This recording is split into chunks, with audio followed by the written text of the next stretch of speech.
अपस्मारतुल्यम् भववेगनित्यम् महामोहान्धम् भवतामदेवम् ज्ञानम् सदैव सुहृदाम् भवनित्यरूपम्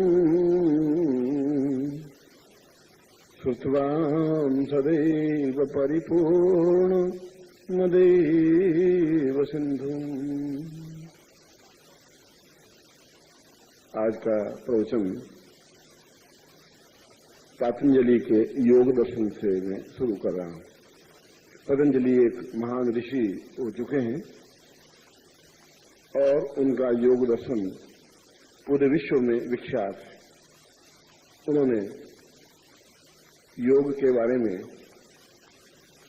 जितना और जो कुछ लिखा अभी तक उससे ऊंचे स्तर का ग्रंथ कोई लिख नहीं पाया और विश्व के वैज्ञानिक और ज्ञानवान व्यक्ति भी अभी उनके योग दर्शन को भली प्रकार से समझ नहीं पाए,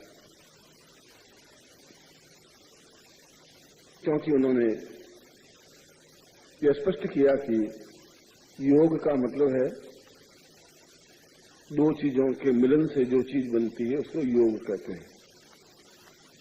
दो चीज हैं, एक बिंदु बूंद और दूसरा समुद्र। जिस प्रकार से उन्होंने उदाहरण देते हुए श्लोक में समझाया है कि समुद्र विशाल है और संसार को ये देखा जाए तो उसका चौथा हिस्सा केवल आबादी है और 3/4 हिस्सा तिगुना हिस्सा केवल समुद्र है। चौथा हिस्से में ही मनुष्य बसते हैं, चाहे अमेरिका हो, चाहे इंग्लैंड हो, चाहे फ्रांस हो, चाहे भारतवर्ष हो, चाहे और कोई देश। इस पृथ्वी से भी 3 गुना ज्यादा समुद्र है और उस समुद्र के जो पानी है, उस समुद्र के पानी की एक बूंद और आपके शरीर में जो जल है, जो आंसू हैं, उस जल की एक बूंद की अगर रासायनिक व्याख्या करें तो दोनों में बराबर तत्व हैं। उतना ही फास्फोरस है, उतना ही लवण है, उतना ही सब कुछ बराबर इक्वल है। इन वैसे ही बूंद की रचना उस शरीर में, इसलिए हमारे शरीर को समुद्र कहा गया है और इसीलिए समुद्र को देवता माना गया है। उस बूंद में जितना खारापन है, आंसू में भी उतना ही खारापन है। उसमें जितना फास्फोरस है या लवण है या जो अन्य घटक हैं, अन्य तत्व हैं, ठीक उतने ही आंसुओं में भी घटक हैं। और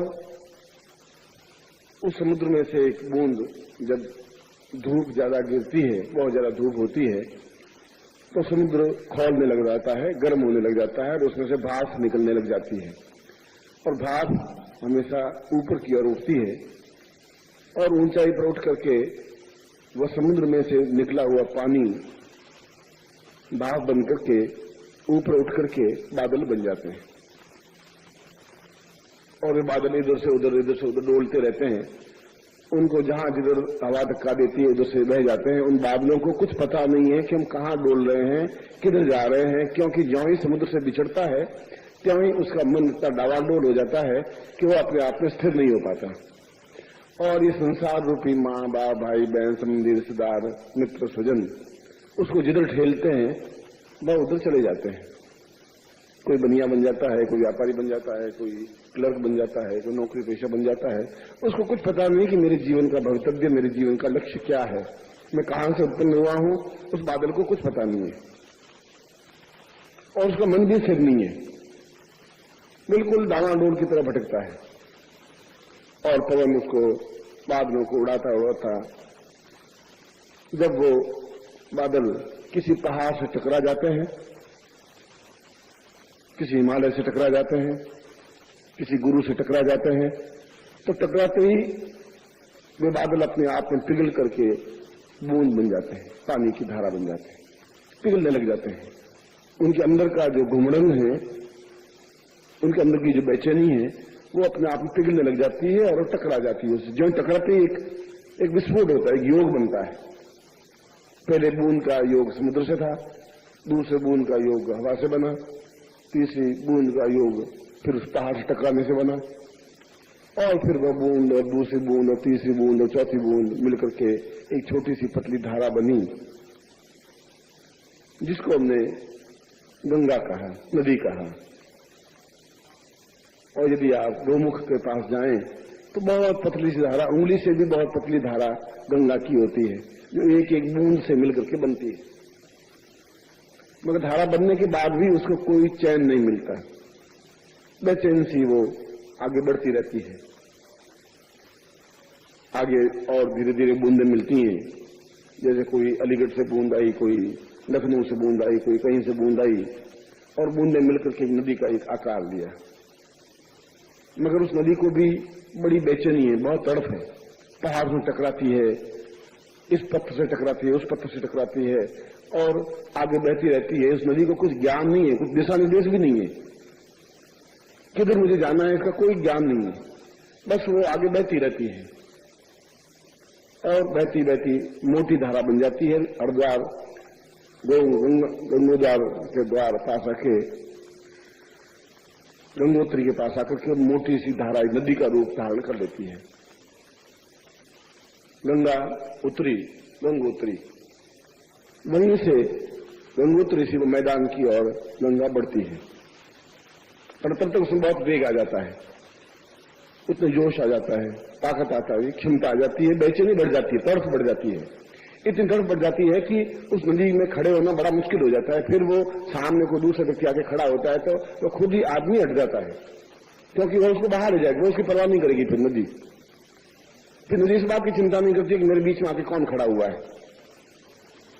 और जब बहुत नदी आगे बढ़ जाती है तो बीच में अगर कोई पेड़ आता है तो पेड़ को गिरा देती है, अगर बीच में कोई पत्थर का बहुत बड़ा टुकड़ा आ जाता है तो पत्थर के टुकड़े को तोड़ देती है, अगर बीच में कोई गाय आती है, भैंस आती है, चाहे गांव के किनारे आते हैं, नदी का कोई किनारा होता है, वो किसी इस बात की उसके अंदर एक बेचैनी तड़प है, वो रुकती नहीं है, बहुत बहती रहती है, तेजी के साथ बहती है, एकदम से बेचैनी। और जैसे बेचैन आदमी कहीं उसको चैन नहीं मिलता और वो भटकता फिरता है, डावा डोल से रहता है कि मुझे कहाँ जाना है, क्यों बेचैनी है यह भी उसको समझ में नहीं आता, तड़प क्यों है, ये तनाव क्यों है, ये डिस्टर्बेंस क्यों है, क्या हुआ क्या मुझे, उसको कुछ ज्ञान नहीं। बस उसको तो एक विध्वंस, एक माइंड में एक ये कि मुझे बस बढ़ते रहना है, कहाँ बढ़ना है यह भी ज्ञान नहीं है। और इसके बीच में जो भी टकरा भी आता है उसको भी वो फेंक देती है। तुलसीदास के बीच में रत्नावली आई तो उसको हटा करके हटा दिया, कबीर के बीच में उसकी पत्नियां आई तो उसको पत्नियों को हटा दिया, सूर्य के बीच में उसकी प्रेमिका आई तो उसको हटा दिया। और यदि बीच में कोई माँ आती है, बाप आते हैं, भाई आते हैं, संबंधी आते हैं, रिश्तेदार आते हैं, मित्र आते हैं, स्वजन आते हैं, वो क्योंकि उसको तो बेचैनी है, मित्र को मिलकर के भी उसको चैन मिलता नहीं है, माँ बाप को मिलकर के भी चैन उसको मिलता नहीं है, और कोई साधु संत मिलता है तो उसको चैन नहीं मिलता है। मतलब उसको भी बहा करके साथ ले जाएगी, किनारे लग जाएंगे, किनारे लग जाएंगे, साथ तिनके बहेंगे तो वो तिनके साथ में बहेंगे, पेड़ के टुकड़े साथ बहेंगे तो पेड़ के टुकड़े साथ बहेंगे। वो इस बात को परवाह नहीं करती कि मेरे साथ बह रहे हैं कि नहीं बह रहे। और ये तड़प इतनी बढ़ जाती है कि वो बांध को भी तोड़ देती है, किनारों को भी तोड़ देती है, और बहती बहती बहुत तेजी के साथ लहराती हुई, भयंकर रूप धारण करती हुई, प्रचंड वेग के साथ में समुद्र में जाकर के मिल जाती है। फिर एक योग होता है वापिस, और जो ही समुद्र में जाकर मिलती है तो ये बहुत शांत हो जाती है, अपना अस्तित्व मिटा देती है। समुद्र मिलने के बाद उसके मन में कोई उद्वेग नहीं होता, एक शांति से मिल जाती है। फिर उसका नाम भी बदल जाता है, उस गंगा को भी हम समुद्र कहने लग जाते हैं, क्योंकि उस समुद्र में और गंगा में फिर डिफरेंस हम नहीं कर पाते। जहां से वो उठी बूंद, वो बूंद इतनी घूमती हुई, चक्कर लगाती हुई वापिस जब समुद्र में आकर मिली, तब उसको एक शांति मिली, तब उसको एक चैन मिला, तब उसको एक संतोष मिला। फिर उसकी हराट, तब उसका वेग, उसका प्रचंडता, उसकी दुर्धर्षता, तोड़ने फोड़ने की क्षमता, तो सब कुछ समाप्त हो जाती है और अपने आप में पूर्ण रूप से विलीन हो जाती है। पतंजलि कहते हैं यही हालत शिष्य की है। बूंद की तरह एक शिष्य है, एक समुद्र से उठा एक बूंद की तरह, और उसके बाद में जहां उसको ठेला गया वो ठेलता गया, जहां पहाड़ से फिर टकराया तो उसके अंदर का जो अहंकार था, उसके अंदर का जो उद्वेग था, उसके अंदर की जो बेचैनी थी, उसके अंदर जो कुछ भी था, पाप, झूठ, छल, कपट, गर्जना करते हैं, बहुत जोर जोर से हल्ला करते हैं बादल की, हम बहुत कुछ हैं, हम हैं और हम दुनिया हमारे भरोसे है, वो सब कुछ शांत हो जाता है किसी गुरु से टकराने पर। और उसके बाद में वह नदी का रूप धारण करती हुई बहती रहती है, फिर उसकी बेचैनी शांत नहीं होती। उस शिष्य की मन में एक, जैसे कल मैंने बताया कि उसके मन में एक द्वंद्व, एक जिज्ञासा बराबर बनी रहती है कि मैं ठीक बह रही हूं, नहीं बह रही हूं, क्या हो रहा है, क्या नहीं हो रहा है, ये रास्ता सही है भी नहीं, रास्ता मुझे कहां ले जाएगा।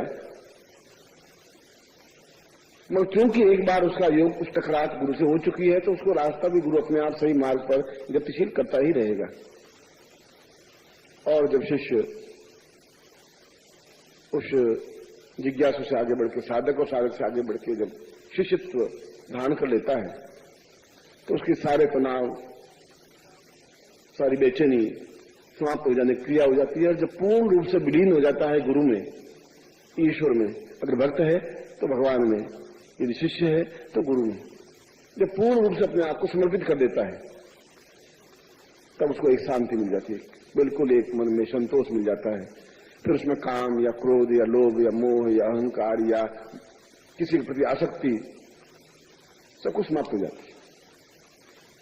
एक कर्तव्य रह जाता है, ये मेरा पति है, पति के प्रति मेरे कर्तव्य है, ये मेरा परिवार है, एक वो एक बात अलग है। मगर वह भी समुद्र में जाने के बाद नदी की कोई आसक्ति भी नहीं रहती, उसको तो केवल एक ही ध्यान रहता है, एको ही रूपम, एको ही नामम, एको ही ज्ञानम, एको ही चिंतन। और ऐसी बहुत कम नदियां हैं, और आपको मालूम हुए तो 1.5 लाख नदियां हैं पूरे भारतवर्ष में, और 1.5 लाख नदियों में से केवल 300 नदियां समुद्र में मिलती हैं। 1.5 लाख में से केवल 300 नदियां, बाकी नदियां या तो बीच में सूख जाती हैं, या किसी गंदे नाले में मिल जाती हैं, या एक नदी दूसरी नदी में जाकर के मिल जाती हैं, समुद्र तक नहीं पहुंच पाती। कहां 1.5 लाख, कहां 300, कितना बड़ा रेशियो है। तो सैकड़ों शिष्य मिलते हैं, टकराते हैं और फिर विलीन हो जाते हैं, डूब जाते हैं, क्योंकि उसके अंदर आसक्ति समाप्त नहीं होती, उनके अंदर का काम समाप्त नहीं होता, उनके अंदर का लोभ समाप्त नहीं होता, उनके अंदर का मोह समाप्त नहीं होता। और वे जो प्रज्ञावान होते हैं, जिसमें हिम्मत होती है, हौसला होता है, जो एक निश्चिंत हो जाती है कि या तो इस पार रहेंगे या इस पार चले जाएंगे, देखा जाएगा। जो चैलेंज का भाव लिए हुई नदी बहती है, वो नदी जाके समुद्र में मिल जाती है। और समुद्रो देवताम दैव, वो नदी, जिस नदी में गंदे नाले मिले हुए होते हैं, हरिद्वार में जाए तो 400 नाले, गंदे नाले मिले हुए हैं, वही नदी जब कानपुर में जाती है, लखनऊ के पास जाती है, तो हरिद्वार के पास जाती है, तो उसमें और भी गंदे नाले मिलते हैं। बनारस के पास जाती है तो जितने शहर का गंदगी है वो सब उसमें मिलती है।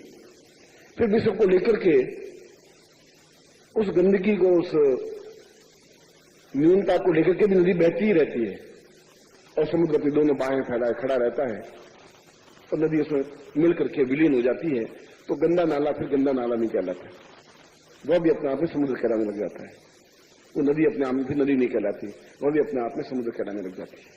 और इतना वेग, उतनी प्रचंडता, उसमें जोश, उतनी लगन, इतनी अटूट आस्था और बहने की प्रवृत्ति यदि उसमें है तो समुद्र में जाके मिलेगी, अन्यथा नदियां मार्ग में सूख जाएंगी, और सूख करके वापस व्यापारी बन जाएगी, वापिस 4 से बच्चे पैदा कर देगी, वापिस कुछ छोटे मोटे काम कर देगी, वापिस लोभ में आसक्ति हो जाएगी, चोर हो जाएंगे, बलात्कार करने लगेंगे, तरह तरह की नदियां अपने आप में विलीन हो जाएंगी। बहुत कम नदियां ऐसी होती हैं जो अटूट आस्था लिए समुद्र तक पहुंचती हैं। पतंजलि कहते हैं कि ऐसे कम सौभाग्यशाली शिष्य होते हैं जो पूर्ण रूप से गुरु में विलीन हो जाते हैं, योग बन जाता है। बहुत कम होते हैं, होठों से कहने से विलीनीकरण नहीं होता। जब अंदर का अहंकार, अंदर का मोह, अंदर का क्रोध, अंदर का लोभ, ये सब कुछ गलेंगे तो विलीन होंगे। दूध में दूध का विलीन होगा, मगर निरंतर बहते रहने से ऐसा संभव हो सकता है। आप बनिए भी बन सकते हैं, व्यापारी बन सकते हैं, आप नौकरी पैसे बन सकते हैं, पैंट पहन के बाबू भी बन सकते हैं, क्लर्क भी बन सकते हैं, आप कुछ ही बन सकते हैं। पर कुल मिलाकर के ध्येय तो यही है कि आप जाके रोटियां कमाएंगे, रोटी खाएंगे और 4 से बच्चे पैदा करेंगे और मर जाएंगे। इसके अलावा तो आप कुछ कर ही नहीं सकते उस रास्ते पर, इसके अलावा कुछ नहीं है। आप अपने पिता को, माँ को, भाई को, बहन को, संबंधी को, परिवार को, रिश्तेदारों को देख लीजिए और वे सब आपको नेग्लेक्ट करेंगे, मना करेंगे कि तुम कहाँ उलझे हुए हो, इसमें क्या है, तुम कमाओगे तो तुम लाख 2 लाख के मालिक बन जाओ, तुम्हारे 4 से बच्चे हो जाएंगे, परिवार बस जाएगा, तुम क्या मूर्खता कर रहे हो। क्योंकि वो जैसे हैं वैसा ही ज्ञान दे पाएंगे। एक नाला गंगा नदी के बारे में नहीं बोल सकता, नाला नाले के बारे में ही बोलेगा। इन गंदी नाली का जो कीड़ा होगा वो अपना राम राम का उच्चारण नहीं कर सकता। यहां तक कि भाई आप एक्सपेरिमेंट कर ले, नाली में अगर आप देखें कीचड़ होगा तो बहुत छोटे छोटे सफेद सफेद कीड़े बहुत उसमें होते हैं और जिंदा है, चलते रहते हैं। उनमें से एक कीड़े को तिनके के ऊपर उठाइए, उठा के एक पानी की बूंद उसमें डालिए, गंगा जल की बूंद, वो साफ करिए तो भी वो चलने लगेगा थोड़ा, और आप उसको गुलाब के फूल पर रख दीजिए, मर जाएगा। किस चमेली के फूल में रख दीजिए, मर जाएगा। थोड़ी देर बाहर रखिए, मर जाएगा, क्योंकि नाली का कीड़ा नाली नहीं खुश रहेगा, जिंदा वहीं रहेगा। वो गुलाब के फूलों का आनंद नहीं ले पाएगा, वो सुगंधित वस्तुओं का आनंद नहीं ले पाएगा, पूजा स्थान में नहीं बैठ पाएगा, बैठेगा तो 1-2 मिनट के बाद मर जाएगा। और नाली में वो कम से कम 4 महीने, 6 महीने, 8 महीने, साल भर जिंदा रह जाएगा। तो जो आपके आसपास का वातावरण है, यदि वे उस रूप में कीड़े हैं तो वो दूसरों को भी कहेंगे तुम भी यहाँ नाली में रहो, बहुत आनंद है, गुलाब के फूलों में फायदा भी क्या है, वहां तो मर जाएंगे हम, वहां कोई लाभ नहीं है, यहाँ बहुत लाभ है, कितना अच्छा कीचड़ है, कितना सुंदर कीचड़ है, बहने में कितना आनंद आ रहा है, यहाँ के जैसे तो कोई चीज ही नहीं है, इसमें कितनी सुगंध बदबू है।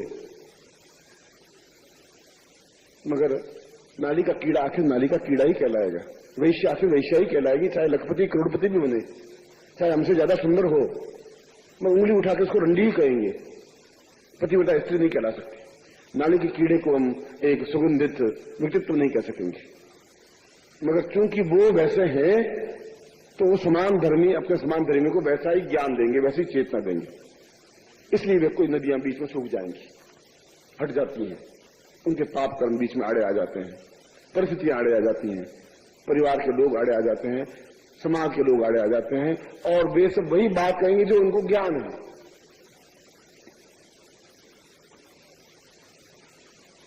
मगर जीवन का लक्ष्य अगर बच्चे पैदा करना है तो बिहार में तो लोग 15-15 बच्चे पैदा करते हैं, वे हमसे पहले स्वर्ग में चले जाएंगे।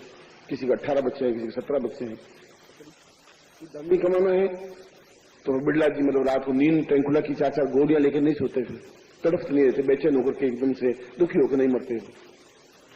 और धन से जाकर के कुछ आनंद खरीदा नहीं जा सकता, बाजार से जाके आप रुपए ले जाइए 10,000 और आज बाजार में खरीद के आइए कि मुझे प्रसन्नता चाहिए, इसमें मूर्ख रुपयों से प्रसन्नता थोड़ी मिलती है, उनका थोड़ा चाहिए, एक तोले भर भी दे दीजिए, मुझे प्रसन्नता दीजिए, आनंद दीजिए, थोड़ा खरीदिए।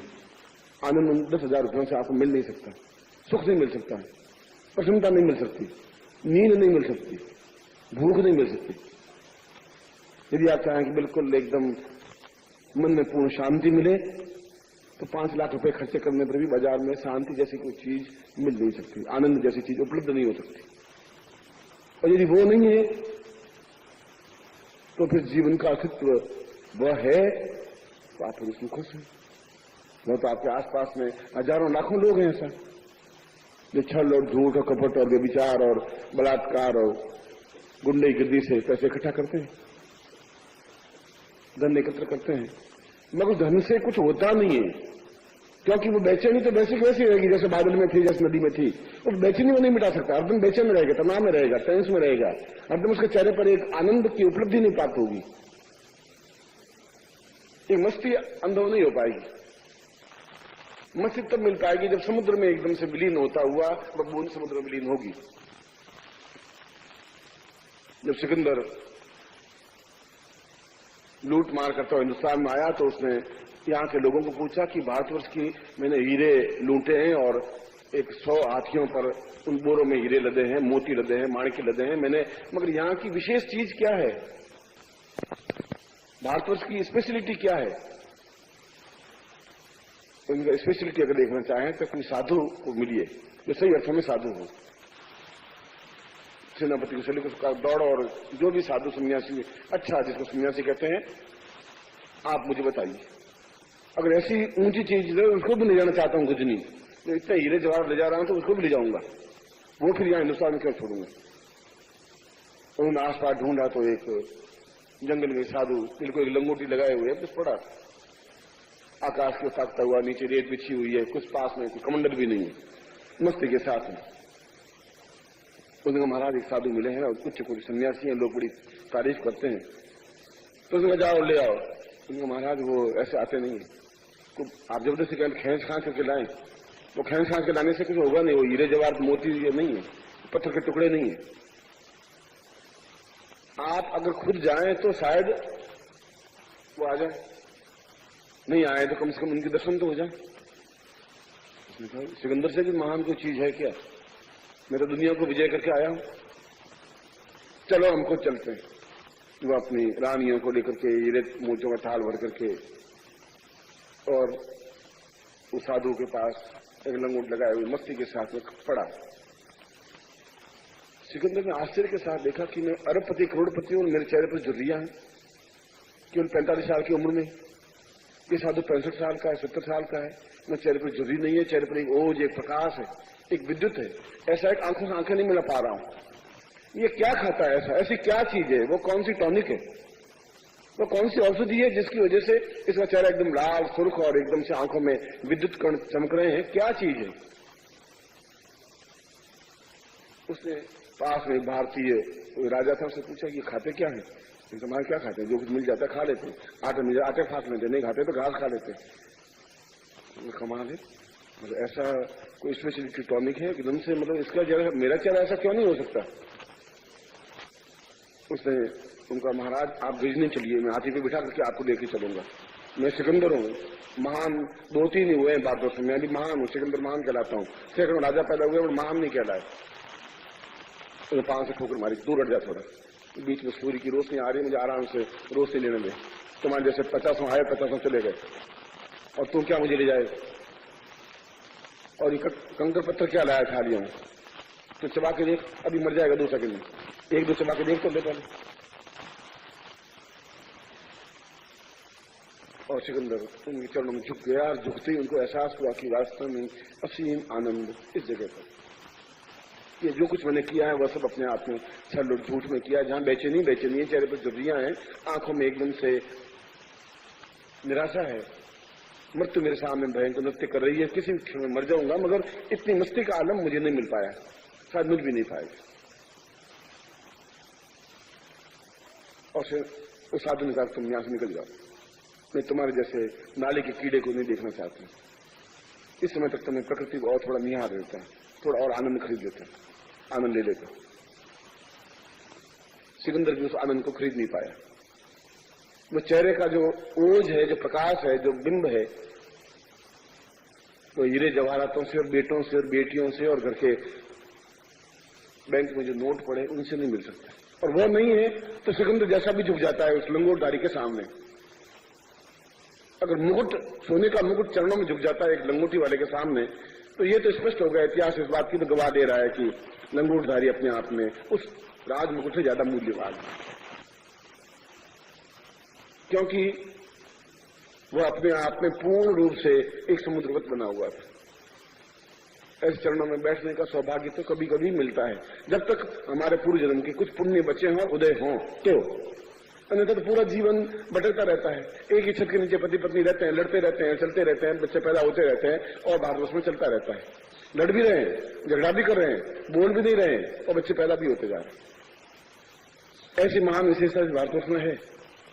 मगर जो पिछले जीवन के पाप हैं तो कई रूपों में आके खड़े होते हैं, पति के रूप में भी आके खड़े होते हैं। पाप खुद तो कोई आकृति है नहीं उसकी, पति के रूप में, बेटे के रूप में, बेटी के रूप में, पिता के रूप में, भाई के रूप में, पड़ोसियों के रूप में, कई रूप में पाप आके खड़े होते हैं। और वह पाप उस व्यक्ति चाहे भी तो उस व्यक्ति को समुद्र में नहीं मिलने देती, और जब ऐसा मिले तो समझ लेना चाहिए एक पूर्व जन्म के पाप है जो ये आकार बन करके मेरे घर में आके खड़ा हुआ है। मगर यदि उसमें वेग है तो समुद्र में जाके मिल जाएगी या मिल जाएगा, तो पाप वहीं खड़ा रहेगा।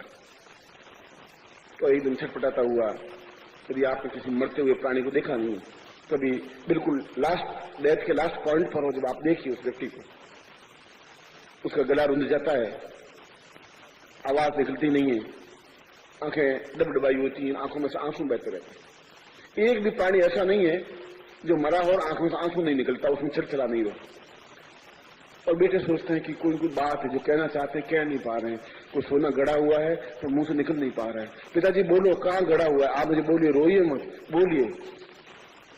वो गड़ा हुआ वो तो कह रहा है कि मैंने कितने पाप किए, कितने जीवन में झूठ बोला है, कितना छल किया है, आज मौत के साथ जा रहा हूँ, ये अकेला जा रहा हूँ। ये सब खड़े हैं, अभी भी यही पूछ रहे हैं गड़ा हुआ धन कहाँ है। और ये सोच सोच करके जीवन में कितना मैंने अन्याय कर दिया, कितना लूटा खसोटा पाप किया, उस पश्चाताप के आंख के आंसू निकलते हैं, मगर उसमें उसके पास कोई रास्ता बचता हुआ नहीं। उसमें उसके पास एक आंसुओं के अलावा यह कि अब क्या कर सकता हूं, अब तो बिल्कुल मृत्यु की कगार पर हूं। जब मुझे कुछ सचेत होना चाहिए था तब हुआ नहीं। अब पश्चाताप के पास मेरे पास कुछ रहा नहीं। उनकी साधु को आपको मरते हुए देखिए, बिल्कुल बैठता है और ओंकार की ध्वनि करता है और कपाल फोड़ करके सांस को निकाल देता है।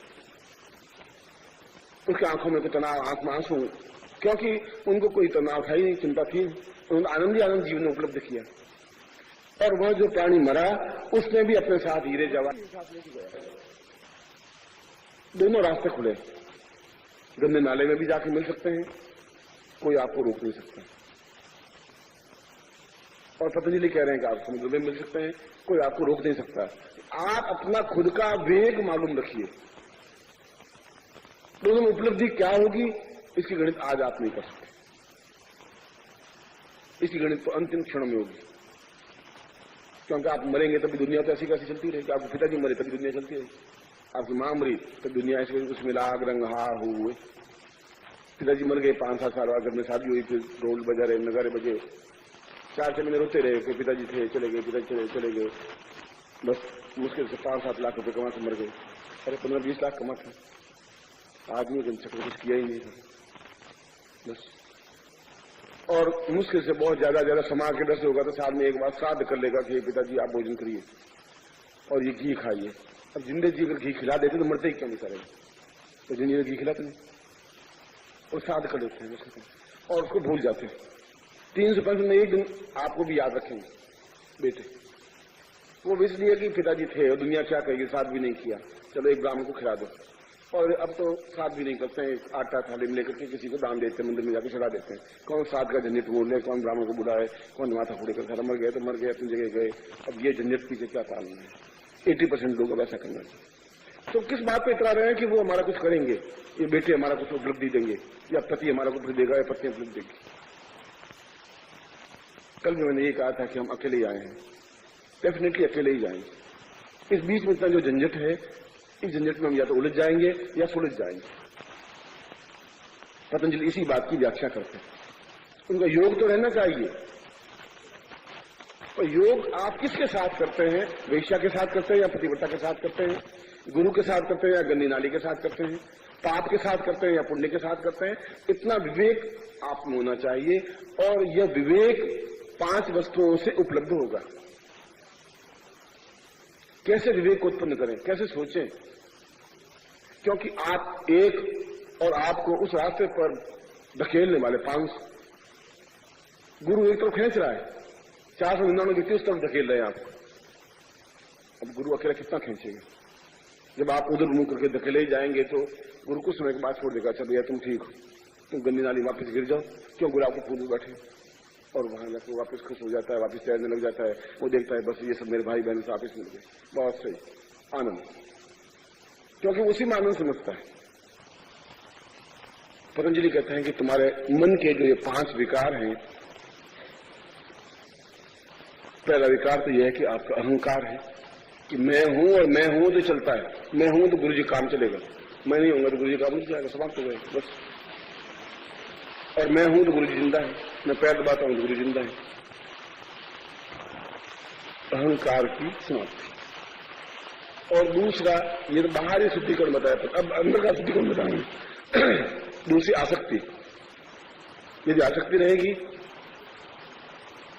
कि मैं बैठा तो हूं पर मेरी बाप वहां बैठा है, मां वहां बैठी है, और जब तक ये आसक्ति रहेगी तब तक न यहां का आनंद ले पाएगा न घर का आनंद ले पाएगा। वह दोनों जगह टूटा हुआ रहेगा, यहां भी जुड़ नहीं पाएगा, वहां से भी जुड़ नहीं पाएगा। कई शिष्य जाते हैं घर पे और जाते हैं 10 दिन रहते हैं, वापस दौड़ के आ जाते हैं, 80% दौड़ के वापस आ जाते हैं। गुरु जी वहां रखे तो माहौल में बैठ जाता हूं डॉक्टर, कोई पानी की आसक्ति नहीं, बस रोटी की आसक्ति नहीं। तीसरा मोह। मोह का मतलब है कि ये चुपड़ी जो रोटी मिलेगी तभी खाना हजम होगा, और 2 सब्जियां होगी तभी बैठेगा, और भिंडी की सब्जी के बिना अचार के बिना चलेगा नहीं। मोह है जो मिल गया, ठीक, हलवा मिल गया था, हलवा भी आराम से खा लिए, दूसरी रोटी मिल गई, दूसरी रोटी खा गए, और दोनों में बिल्कुल संतुष्टि अनुभव करने लगे। चौथा अपस्मार। अपस्मार का मतलब है चोरी करने की प्रवृत्ति, कि कोई चीज चुरा करके रख दे, कोई एंट्री में चोरी कर दे, कोई आदमी आया और उसने कोई सामग्री किताब ली और किताब पैसे निकाले और अपने अंदर रख दिए छुपा करके, न मालूम कब जाना पड़ेगा तो पैसा गुरुजी देंगे कि नहीं देंगे, घर कैसे पहुंचेंगे, तो संभाल के रख ही दे। और 5वां गुरु भक्ति में न्यूनता, ईश्वर भक्ति में न्यूनता। उन्होंने ईश्वर शब्द की व्याख्या की है कि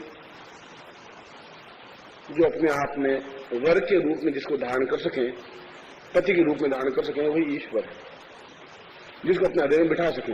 इसलिए ईश्वर बड़ा फिर कहा है कि गुरु ब्रह्मा गुरु विष्णु, खाली ब्रह्मा को विष्णु को रुद्र को अलग अलग कहां पूजेंगे, जब एक ही चीज है, गुरु ब्रह्मा गुरु विष्णु गुरुदेव महेश्वर, गुरु साक्षात पर ब्रह्म।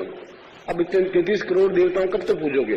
पर ब्रह्म, और ब्रह्म से भी ऊपर की स्थिति है, तस्मै, इसलिए श्री गुरुदेव, इसलिए मैं गुरु को प्रणाम करता हूं। इस नहीं को भगवान शिव है या मनुष्य है या महान है या छोटे हैं या बड़े हैं। जब हमने चिंतन कर लिया कि हमारे ये गुरु हैं, या तो शादी करनी नहीं चाहिए थी, पर कर ली तो फिर कर ली, वर ईश्वर, फिर अच्छा है बुरा है। ये 5 विकार जब अंदर के खत्म हो जाते हैं, जब क्रोध खत्म हो जाता है अंदर का, तो कुछ पास और तो कुछ बचता नहीं, क्रोध बचता है। मगर ये 5 गलने के बाद आंतरिक शुद्धि होगी, बाह्य शुद्धि तो केवल ईश्वर भक्ति से, गुरु भक्ति से, आरती से, सूर्य की पूजा से ही प्राप्त होता है। दोनों का मिलन जब होगा, बाहरी शरीर और आंतरिक शरीर, दोनों के मिलन को ब्रह्म कहा गया है, ब्रह्म को ईश्वर कहा गया है, ज्योति कहा गई है, जो आपके अंदर स्थापित हो सकती है, जो आपके अंदर स्थापित हो। इसका मतलब ये नहीं कि हम क्रोध करें ही नहीं। आगे इस सूत्र में बताया है, यदि कोई बदमाश आपको छेड़ता है तो आप 4 झापट मार सकते हैं। क्रोध का तात्पर्य ये नहीं कि तुम कायरता, क्रोध को कायरता को जोड़िए मत, कायरता हो जाएगी। यदि आप बिल्कुल क्रोध छोड़ ही देंगे तो फिर आप कायर हो जाएंगे, बुज़दिल हो जाएंगे, तब तो फिर कोई भी व्यक्ति आपके ऊपर हावी हो जाएगा। व्यर्थ में क्रोध मत करिए। यदि कोई व्यक्ति आपको गाली देता है तो आप फिर खाली सुनिए मत, उसका गला पकड़ के 6 थप्पड़ मारिए, तो दूसरी बात वो गाली दूसरे को भी नहीं देगा, आपको देना छोड़ देगा। उसका मोह भी रखिए, पर गुरु के प्रति मोह रखिए, ईश्वर के प्रति मोह रखिए, आसक्ति रखिए, अपने आप में शरीर को बिल्कुल तंदुरुस्त बनाए रखने की आसक्ति भी रखिए। उसने ऐसा नहीं कहा कि आप बिल्कुल एक पत्थर के डोंके बन जाएं, उसने कहा कि रखिए, मगर आप कहां बैठे हैं इस बात का ध्यान रखते हुए, चिंतन करते हुए, विचार करते हुए बढ़िए। और इन दोनों के मिलन से जो कुछ भी उपलब्धि होगी वह शिष्यत्व होगा। उसको शिष्य कहते हैं, उसको भक्त कहते हैं। तब फिर सूरदास को इस बात की चिंता नहीं होती कि कौन है कौन नहीं है। फिर कबीर के 4 पत्नियां थी, वो उन पत्नियों की चिंता नहीं कर रहा था, वो अपना सूत खाता था और दोहे लिखता था। फिर मीरा को इस बात की चिंता नहीं थी कि राजा भोज और सांगा क्या क्या सांप के पिटारे भेज देंगे, वो तो सड़कों पर उतर आई एक राजकुमारी उस सामंती प्रथा में, और कह दिया मेरे तो गिरधर गोपाल दूसरों को जो कुछ तुम्हारे करना हो कर लीजिए। ये तब हो पाता है जो अंदर का एक दिया लग जाता है, एक ज्योति पैदा हो जाती है, और ज्योति पैदा होने के लिए यही रास्ता जिस रास्ते पर आप गतिशील है, इस रास्ते पर गति से होते हुए अंदर का लो लगेगी निश्चित रूप से लगेगी तो फिर आंखों में से आंसू रहेंगे। तब एक अपने आप में पूर्णता का स्थापन हो जाएगा, और वह नदी अपने आप में उस समुद्र में विसर्जित हो जाएगी, वह शिष्य अपने आप में पूर्ण रूप से गुरु में विलीन हो जाएगा, और वह स्वयं गुरुमय बन जाएगा, गुरुत्व बन जाएगा, ज्ञानवान बन जाएगा, चेतना बन जाएगी। फिर उसको किताबें पढ़ने से गुरु नहीं बन सकता है। पोथी पढ़ जब हुआ पंडित भयान को, पोथियों पढ़ने से कोई गुरु बनते तो फिर तो सैकड़ों लोग गुरु बन जाते। शंकराचार्य तो एक ही पोथी पढ़ी नहीं जिंदगी में, दीक्षा ली और शंकराचार्य बन गए। बुद्ध ने कोई पोथी पढ़ी नहीं थी, तो राजकुमार थे, महल से बाहर नहीं निकले थे, बाहर निकले और बुद्ध बन गए, चेतना पैदा हो गई। बहुत एक दीपक लगना चाहिए, एक टकराहट होनी चाहिए पहाड़ से, हिमालय से टकराए और हम गल जाए और बहते हुए समुद्र में विलीन हो जाए। पतंजलि का यह योग दर्शन शिष्य और गुरु की सही पहचान को स्पष्ट करता है कि हमारा जीवन क्या है, कहां से पैदा हुए हैं, कहां जाना है, कौन सा रास्ता है, किस से टकराना है, किस से द्रवित होना है, किस प्रकार से बहना है। और ठीक उसी प्रकार से आपका मेरा योग बन सके, मैं आप में समा सकूं, आप मुझ में समा सकें। और कल जैसे मैंने बताया, जल में कुंभ, कुंभ में जल है, बाहर भीतर पानी, फूटा कुंभ, जल जल ही समाना, यह तथ्य कहा ज्ञान। ज्ञान ने यही बात कही है कि तुम्हारे मेरे बीच में जो गढ़े रूपी दीवार टूटे और ये पानी पानी मिल जाए और आप पूर्ण रूप से एकाकार हो सकें। ऐसा ही मैं आपको हृदय से आशीर्वाद देता हूं, आपकी कल्याण की कामना करता हूं।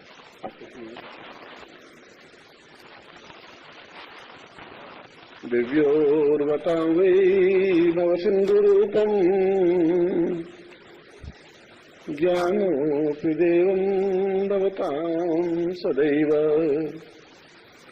आत्मोन्नतिं पूर्णमदैव तुल्यम्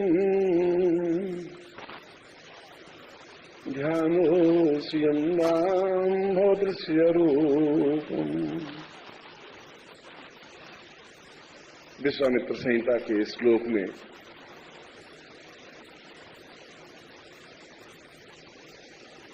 गुरु और शिष्य या सामान्य मनुष्य और गुरु के बारे में समझाया है। श्लोक तो काफी हैं। विश्वामित्र ने कहा कि सामान्य मनुष्य कोई होता ही नहीं है, या तो मनुष्य होता है या राक्षस होता है या देवता होता है। सामान्य जैसी प्रक्रिया कुछ भी नहीं होती। और प्रभु ने एक भी व्यक्ति को असामान्य नहीं बनाया है, सभी को अपने आप में सोच समझ करके बनाया है, अकारण किसी को जन्म नहीं दिया है। ये अलग बात है कि हम जीवन का रास्ता ढूंढ नहीं पाए हों, और जब तक जीवन का रास्ता मिलता नहीं है तब तक हम अलग अलग पगडंडियों पर भटकते रहते हैं।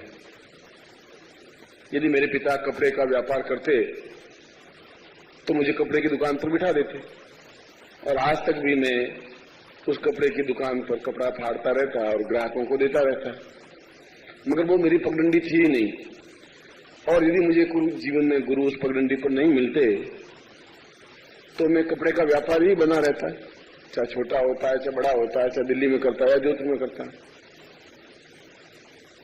मगर जब इसी प्रकार प्रत्येक व्यक्ति जो नौकरी करता है, जो कुछ कार्य करता है, वह अपने जीवन को एक पगडंडी पर गतिशील करता है। उसको मालूम नहीं कि यह पगडंडी मेरी है या रास्ता मेरा जीवन का कौन सा है, प्रभु ने मुझे किस लिए चयन किया है, क्या निर्माण का हेतु है। यदि मेरे जीवन का निर्माण का हेतु गुरुत्व था तो मैंने सही मार्ग चुना, या सही मार्ग प्रभु ने मुझे दिया। मैं अध्यापक भी था, यदि मैं अध्यापक भी करता तो मैं अभी तक अध्यापक रहता, हेड ऑफ डिपार्टमेंट बन जाता, वाइस चांसलर बन जाता, मगर वह मेरे जीवन का लक्ष्य, वह मेरे जीवन का आनंद का हेतु नहीं था। इसलिए आपके जीवन का भी कोई उद्देश्य है, कोई लक्ष्य है। क्या है यह आपको भान तब हो पाएगा जब आपको गुरु प्राप्त हो। तो प्रश्न उठता है कि क्या गुरु प्राप्त नहीं हुए? मैं कह रहा हूं कि आपको गुरु प्राप्त नहीं हुए। आपने गुरु को देखा है, प्राप्त नहीं हो पाए। गुरु को देखना और प्राप्त होने में बहुत बड़ा अंतर है। जिंदगी भर आप गुरु देखते रहेंगे, जिंदगी भर मंदिर में जाकर के भगवान कृष्ण की मूर्ति के सामने सिर टिकाते रहेंगे, मगर आप कृष्णमय बन जाएं या गुरुमय बन जाएं, यह अत्यधिक कठिन है। उसके लिए तो आपको रास्ता पार करना पड़ेगा। इसलिए दीक्षा दे देने से या रोज आरती कर देने से या गुरु को देखते रहने से या उनको चरण स्पर्श करने से आप गुरुत्वमय बन जाएं, ये आवश्यक नहीं है। गुरुत्वमय बनने का तात्पर्य तो यह है कि आपके अंदर पूर्ण रूप से अखंड एक दीप प्रज्वलित होता रहे और उस खुमारी में आप जीवन में गतिशील हों।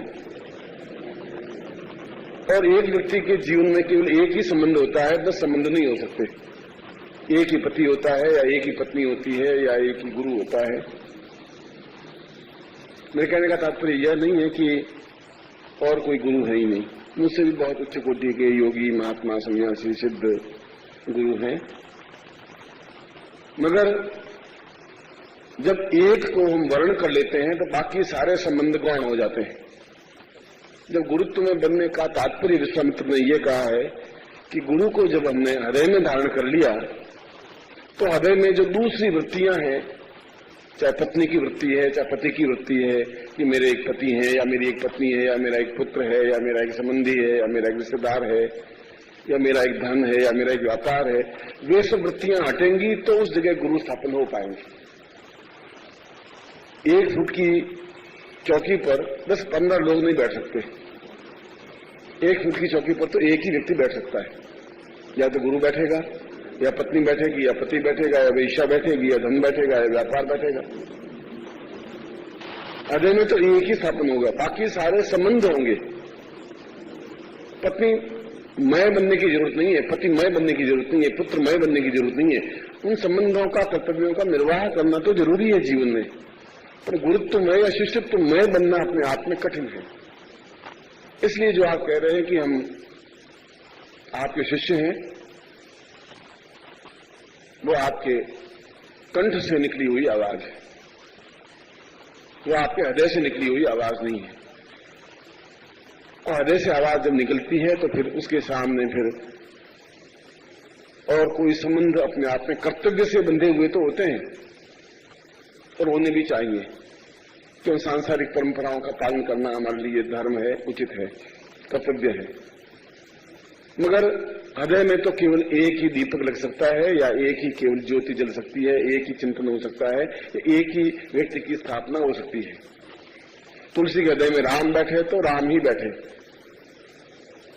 फिर उनके जीवन में कृष्ण या बुद्ध या महावीर या चैतन्य और कुछ आए नहीं।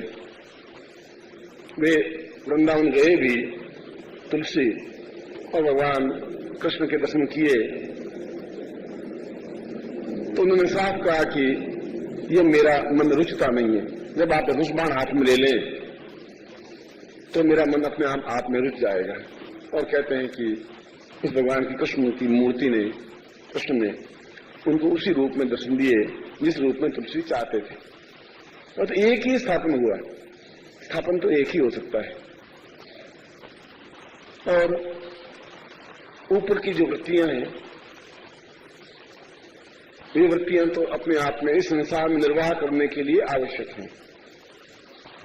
हमें संबंध भी रखने पड़ेंगे, समाज में भी जाना पड़ेगा, आना भी पड़ेगा, लोगों से मिलना भी पड़ेगा, अनिच्छा से मुस्कुराना भी पड़ेगा, अनिच्छा से बात भी करनी पड़ेगी। मगर अंदर केवल अनवरत जाप जो होता है वह अपने आप में गुरुमय होता है। यदि आप गुरुत्वमय हैं, मजनू को केवल लैला ही लैला दिखाई दे रही थी, न उनको घर बाहर संबंधी रिश्तेदार को दिखाई नहीं दे रहे थे। उसके हृदय में केवल एक ही बात थी। एक बार कृष्ण ने उद्धव का ज्ञान, क्योंकि बड़ा ज्ञानवान था और वो सुनता था मैं बहुत बड़ा ज्ञानवान हूं, कृष्ण को कई तरह से उपदेश देता रहता था कि देखो ऐसा नहीं है, ये उचित नहीं है। और कृष्ण चुपचाप शांत भाव से सुनते रहते थे, जैसे एक निष्पन्न व्यक्ति सुनता है। बहुत विद्वान आदमी जितना ही ज्यादा विद्वान होगा वो उतना ही शिशुगत होगा, वो सुनता रहता है कि, और सुनाने वाला सोचता है कि मैं बहुत ज्ञानवान हूं, मैं बहुत समझदार हूं, मैं बहुत बड़ा विद्वान हूं, और ये कन्विंस हो रहा है और समझ रहा है कि अगर इसी में इसको सुख है तो इसके सुख को वृद्धि करनी चाहिए, इसकी बात सुनते रहना चाहिए। कृष्ण निष्क्रिय भाव से सुनते रहते थे। कृष्ण ने कहा कि उद्धव तुम एक मेरा काम करो, मैं मथुरा में हूं और मैं वृंदावन में गोपियों को छोड़ के आया हूं, तुम जाकर के ये ज्ञान उनको समझा दो तो शायद ठीक रहे। उन्होंने गोपियों के पास गए, विद्वान और उस ज्ञान से लबालब भरा हुआ, और यदि बहुत अधिक भरा हुआ व्यक्ति होगा, शिष्य होगा, तो मैं उसमें डाल भी क्या सकूंगा, वो तो पहले से भरा हुआ है। जो भरा हुआ दीपक होगा, मैं तो उसमें तेल की बूंद या घी की बूंद डाल ही नहीं सकता। मैं तो खाली पात्र बनकर के मेरे पास में आएगा तभी मैं उसमें कुछ डाल सकूंगा। तो उद्धव तो बिल्कुल भरे हुए थे ज्ञान से, बिल्कुल कि बस मेरे जैसा कोई विद्वान है ही नहीं। तो गोपियां बिल्कुल रिक्त थी उनके हृदय में। तो कृष्ण जाने के बाद भी 5 साल, 7 साल, 8 साल, 10 साल बाद भी केवल एक ही चिंतन था कि ये कृष्ण थे, वे हमारे प्रेमी थे, प्रिय थे, पति थे, सखा थे, मित्र थे, स्वजन थे, बंधु थे, जो कुछ भी थे। उद्धव ने कहा कि तुम मनुष्य से प्रेम करती हो, तुम्हारी मूर्खता है, इससे कोई फायदा नहीं है। वो देखो तुम्हें छोड़ के चला गया, तुम फालतू उनके पीछे भटकती रहती हो, और अब भी तुम बिल्कुल मूर्खतापूर्ण करती हो। और निर्गुण की उपासना करो। निर्गुण में कोई मूर्ति नहीं होती, कोई कृष्ण नहीं होते, कोई राम नहीं होते। तो गोपियों ने कहा कि इतना तो ज्ञान हमें है नहीं, जितना आप में है उतना तो हमें है नहीं।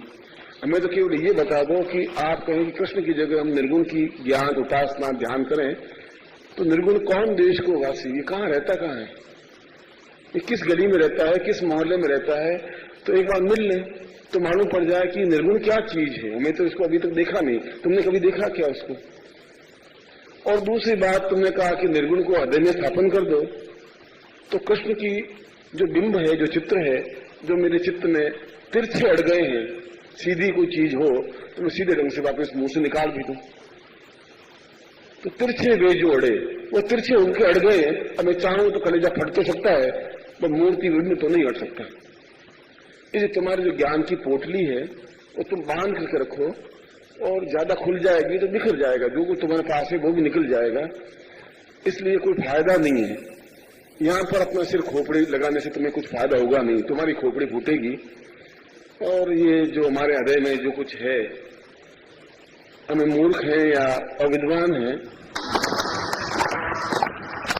चिंता है कि एक है जो कहीं पर भी हैं, जो हमारे पास में प्रतिक्षण है। 3 दिन तक उपदेश उद्धव देते रहे, 3 दिन तर्क से गोपियां उनको समझाती रही कि तुम इस निर्गुण के बारे में हमें ज्यादा बात मत करो, क्योंकि ये निर्गुण तुम्हारे पास में है, इसको अपनी जेब में बनाए रखो। अगर निकल गया ये भी, तुम्हारे पास कुछ नहीं बचेगा, क्योंकि कृष्ण तुम्हारे पास है नहीं, निर्गुण तुम्हारे पास निकल जाएगा। और हमें ऐसा निर्गुण चाहिए नहीं, हमें तो भाई मोहनी मूर्ति चाहिए, सांवली सूरती चाहिए। उन्होंने कहा कि मूर्खों से सिर लगाना बेकार है, ये मूर्खों को मैं समझा नहीं सकता। मगर बात तो सही है, ये जो कह रहे हैं वो सही है कि निर्गुण से प्यार क्या कर सकता है, कैसे कर सकते हैं, ये क्या संभव है। उनके मन में एक थिंकिंग हुआ, एक चिंतन हुआ। रात को राधा कुटिया के अंदर सो रही थी, बाहर उद्धव सोए हुए थे। रात के 12-1 बज रहे थे, और अंदर से जोर से प्रीतम कृष्ण कृष्ण कृष्ण प्रीतम कृष्ण ऐसा ही शब्द आ रहा था, ऐसा कि बहुत जोर से सुनाई दे। उसने रात को 12-1 बजे ये कृष्ण कृष्ण कौन मंत्र जाप कर रहा है, तो कुटिया के चारों तरफ उन्होंने घूमा, तो 50 फीट, 100 फीट, 500 फीट तक गया, तभी कृष्ण कृष्ण की आवाज साफ साफ आ रही थी।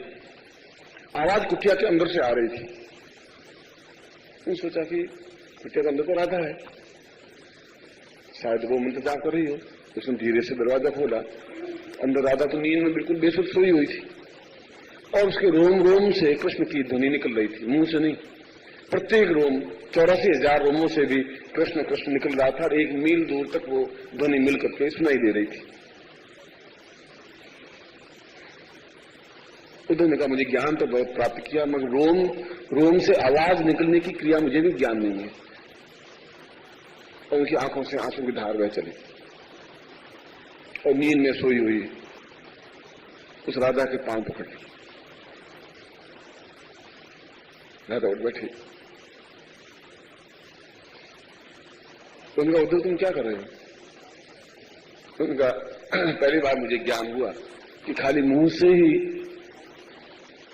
नाम स्मरण नहीं होता। जब हृदय में स्थापन हो जाता है तो पूरा रोम रोम अपने आप में उसी नाम को उच्चारण करता रहता है, वो चाहे पास हो चाहे दूर हो। ये तो मन की भ्रांति है कि वो दूर है या पास है।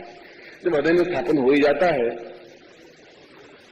तो फिर दूरियां अपने आप में मिट जाती हैं। समय की दूरी अपने आप में कुछ काम नहीं करती।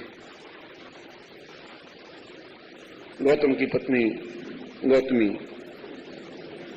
एक बार नदी के उस किनारे कुटिया में बैठी हुई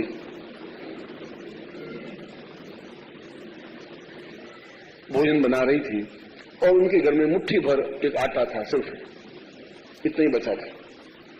और उसने कहा कि मुट्ठी भर आटे से एक रोटी बना दूंगी, आधी मैं खा लूंगी, आधी पति को खिला दूंगी। तभी दुर्वासा अपने 10,000 शिष्यों को लेकर के आ पहुंचे। दुर्वासा तो क्रोध के अग्निपुंज थे, ज्वाला थे, बस क्रोध ही उनको करना आता था। उन्होंने कहा गौतमी अभी हम सब तुम्हारे यहां भोजन करेंगे 1 घंटे के अंदर अंदर, और 10,000 शिष्यों के साथ तुम भोजन का प्रबंध करो, हम यहीं बैठे। वो बिजली सब चाहिए कि अब मैं मुट्ठी भर तो आटा, अब इन 10,000 शिष्यों को और गौतम को, इस दुर्वासा को भोजन कैसे करवाऊंगी और इतनी जल्दी व्यवस्था भी तो कैसे होगी, और नहीं करवाऊंगा तो साथ दे देंगे, इतने 2 क्षण लगेंगे, जो मेरा पुण्य है वो भी समाप्त कर देंगे। और कोई आशा था नहीं। उन्होंने कृष्ण को याद किया कि अब इस संकट से केवल कृष्ण मुझे बचा सकते हैं। उन्होंने कृष्ण को मन ही मन स्मरण किया, आवाज दी कि अब तो 1 घंटे भर में भोजन करवाना है और मेरे पास तो कोई चारा है नहीं। नदी के उस पार कृष्ण खड़े थे और नदी के इस पार वह झोंपड़ी थी, बीच में उफनती हुई नदी थी। इतनी उफनती हुई नदी बरसात की कि हाथी भी पार नहीं कर सके, आदमी तो पार करने असंभव ही नहीं थे। और कृष्ण के साथ कुछ गोप थे, ग्वाले थे, गोपियां थी, और वो विहार कर रहे थे, रमण कर रहे थे, बातें कर रहे थे गोपियों से।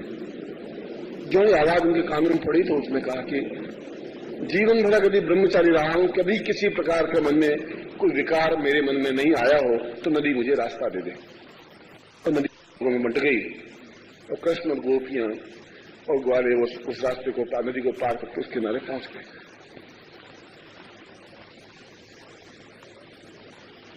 दुर्वासा ने देखा कि कृष्ण और बिल्कुल ब्रह्मचारी, ये 2 शब्द एक साथ घटित। कृष्ण जैसे तो रसिया था ही नहीं, कोई वो 24 घंटे गोपियों से गिरा हुआ ही था। ये ब्रह्मचारी, और मगर नदी ने रास्ता दिया है तो वरुण देवता है, वो तो सत्य बोल नहीं सकते। तो एक रास्ता दिया है तो बात सत्य है। तो जाके गोपी से मिले, उन्होंने कहा कि आपने लाज रख दी, मुझे तो इन दुर्वासा को भोजन करवाना है 10,000 शिष्यों के साथ, तुम चिंता मत करो और भोजन की व्यवस्था हो जाएगी। दुर्वासा को हाथ जोड़ के कहा कि आप बैठिए और भोजन तैयार है और भोजन शुरू करिए। तो शिष्य और वो दुर्वासा बैठ गए और झोंपड़ी से सामग्री लाते रहे, उनको परोसते रहे। उन्होंने भोजन कर लिया डट करके। भोजन करने के बाद वह भी दुर्वासा थे, ऋषि थे, साधना संपन्न व्यक्तित्व थे। उन्होंने कृष्ण के मुंह से नदी को कही हुई बात सुन रखी थी और डट करके भोजन करने के बाद डकार ली और शिष्यों ने कहा चलो नदी को पार करते हैं। शिष्यों ने कहा क्या बात है, नदी को मरना है कि आज से ज्यादा शिष्य तो डूब जाएंगे, आप भी डूबते उतराते हुए चलेंगे, ये सूखी हड्डियां रहेंगी नहीं। उसने कहा अगर मैंने पूरे जीवन में अन्न का एक भी कण नहीं लिया हो तो नदी मुझे रास्ता दे दे। तो नदी 2 भागों में बंट गई और सब शिष्य उस नदी को पार कर लिए शिष्य ने कहा कमाल, हमारे सामने खाना खाया और रात दिन खाना खाते हैं, हमसे तो ज्यादा खाना खाते हैं, 5 शिष्य मिलते हैं उससे ज्यादा खाना खाते हैं। आज कह रहे कि जीवन में कोई अन्न का कण लिया हो। ये दोनों ही भाव देह के भाव, चाहे प्रेम करें तो ये देह का भाव, आत्म भाव तो राधा का है। इसलिए दूसरे लोगों को ऐसा लगता है कि वो प्रेम कर रहे हैं। ये गोपिकाओं से या गोपियों से या स्त्रियों से या लड़कियों से या महिलाओं से बातचीत कर रहे हैं, वह तो उनका देहगत भाव है, उनके विकार है, उनके विकार है, वो विकार ही उनके सामने बोलते हैं। और जो केवल प्रभु को स्मरण करके ही अन्न को ग्रहण करता है, वह तो अन्न देह के लिए है, आत्मा के लिए तो अन्न की जो प्राणमय कोश में चला जाता है देहमय कोश से, तो प्राणमय कोश में अन्न की आवश्यकता होती है, न आसक्ति होती है। आसक्ति दिखती है उनको जो आसक्तिवान है।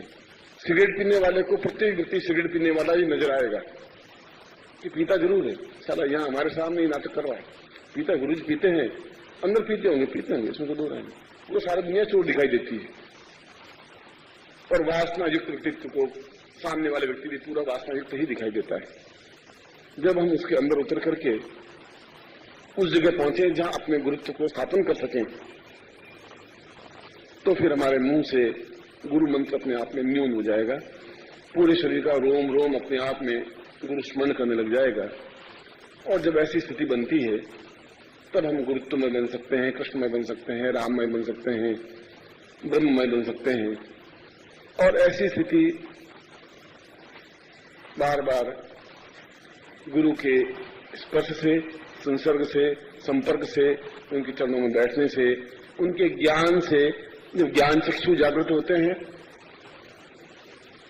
तो ज्ञान चक्षु के बाद में अपने आप आत्मचक्षु जागृत हो जाता है। ज्ञान प्राप्त होगा तो आत्मचक्षु जागृत होंगे, और जब आत्मचक्षु जागृत होंगे तो सब फिर ये नाटक दिखाई देगा कि जब अंदर वो भावना जागृत हो जाएगी फिर तो अलग नहीं रह सकते। कल मैंने मछली का उदाहरण दिया था, वो शिष्य भी क्या है जो अलग रह सके, वो भक्त भी क्या है जो भगवान के बिना खाना खा सके। ऐसी स्थिति जीवन में आती है तब उसको अनासक्त भाव कहते हैं। तब हम संसार में रहते हुए भी नहीं है, नहीं होते हुए भी सब कुछ है, परिवार में रहते हुए भी कुछ नहीं है और नहीं रहते हुए भी सब कुछ है, और हम जीवन का आनंद ले पाते हैं। यही तो आनंद प्राप्त होता है, इसी को आनंद कहते हैं।